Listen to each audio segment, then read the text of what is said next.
that would have to wait until her daughters left. "Mom, we're doing an intervention," Jeannie informed her quickly. "You're worrying us all too much. We love you, and we can't let you go on this way." For a moment, Maggie wanted to laugh, something she now rarely did. But she was alert enough to realize that her daughters wouldn't appreciate levity, not at this time. They had screwed up their courage and come to confront her about a serious problem. And, to be honest, there was a serious problem.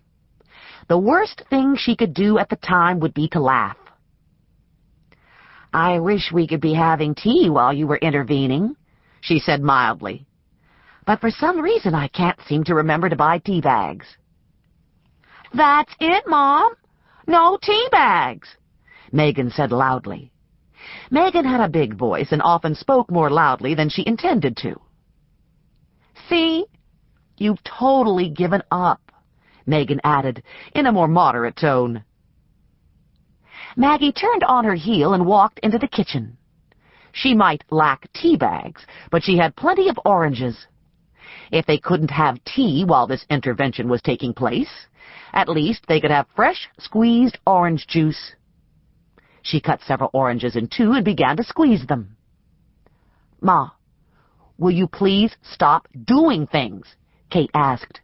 "We need to talk." They all trailed her into the kitchen. Kate seemed more keyed up than the other two. Perhaps because she was the oldest, she had been chosen to be spokesperson. "We've been thinking about this for weeks," Kate went on. "No, we've been thinking about it for months," Jeannie corrected. "You have to confront your problems. None of us can take this anymore." Maggie kept squeezing oranges until she had enough juice for 4 good-sized glasses. Kate and Jeannie took sips, but Megan, who had a big appetite to go with her big voice, immediately glugged hers down.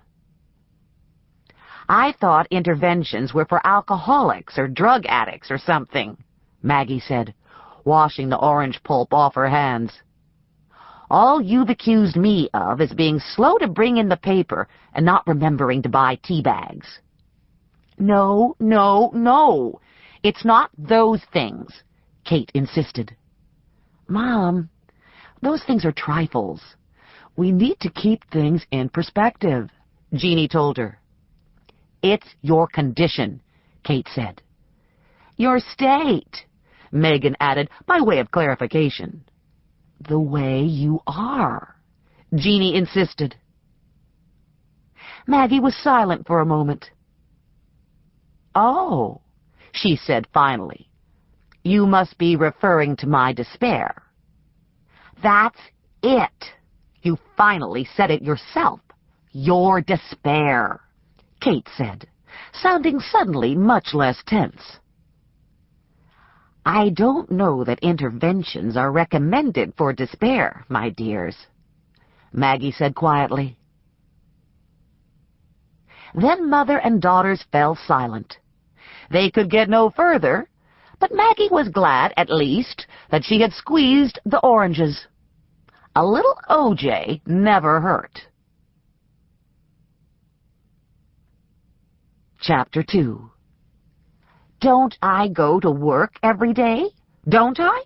Maggie mentioned in her own defense, once things were calmer. Kate had rushed up to the big grocery store on Sunset, returning with a bag full of teas, some Danish, and a lot of corned beef. She also bought some St. John's wort, which she didn't suppose her mother would take, but why not try? Then they all went into the small, leafy backyard and had their tea, while Jeannie painted her toenails. Jeannie had always been fussy about her feet. Had to have just the right sandals and the like. She spent, in Maggie's opinion, far too much money on pedicures and foot care in general. But then Jeannie was a grown woman, 35 years old, and could pamper her feet if she wanted to. "Mom, we know you go to work," Megan said, her tone only slightly patronizing. Their mother's professional reliability was not the point. Not what caused Megan to leave her bungalow in Echo Park, and Jeannie to leave her large house in Silver Lake, or Kate to leave her new place in Marina del Rey. And all this at a time, Sunday morning, when all of them preferred to do as little as possible. After all, they had jobs, they had husbands, they had kids. Who couldn't use a little downtime? Mom, you raised us. It's because of you that our lives have sort of worked out, Kate said in a gentler tone. It's the truth, Jeannie agreed. If it wasn't for you, we'd all probably be whores or dopers or shoplifters or something. It's true your father wasn't much help. I apologize, Maggie admitted. Raj had never been any help, but why get into that? It's just that I miss my womb, Maggie added quietly, telling them again what she had already told them 100 times. It was my womb. I should never have allowed them to take it out, she said. I lost an important part of myself. How else can I put it? But, Mom, you got 2 scary paps in a row. You were flirting with cancer, Megan reminded her. Flirting's not always fatal, Maggie pointed out. Hey, you could be dead by now if you hadn't had that hysterectomy, Jeannie insisted. Millions of women have hysterectomies and get over them, Kate reminded her. They go on to live perfectly healthy lives. Maggie shrugged. It was about the 900th time that her daughters, or a friend, or a doctor had mentioned the millions of women who had hysterectomies and made full recoveries and went back to living excellent lives. My hat's off to them, Maggie told her daughters. They're my heroines, believe me. I wish I was just like them, but I'm not. I haven't made a full recovery, or any recovery. The best I can do is go to work. I support myself. I pay my bills. You do? But you're not interested in anything now. You were always so interested in stuff, Megan told her. Maggie didn't deny it. You're not even interested in your own grandkids, Jeannie pointed out. They all wonder what happened to their granny. It was a low blow, words Jeannie immediately regretted saying, but her regret didn't change anything. Maggie began to cry, silently but copiously. All the girls at once hugged her and told her they were sorry. The intervention just didn't seem to be working. Don't you understand? I feel guilty about everything now, Maggie said. I feel guilty about everything and everybody, but I feel most guilty about my grandchildren. She stood up, still crying, and went into the house.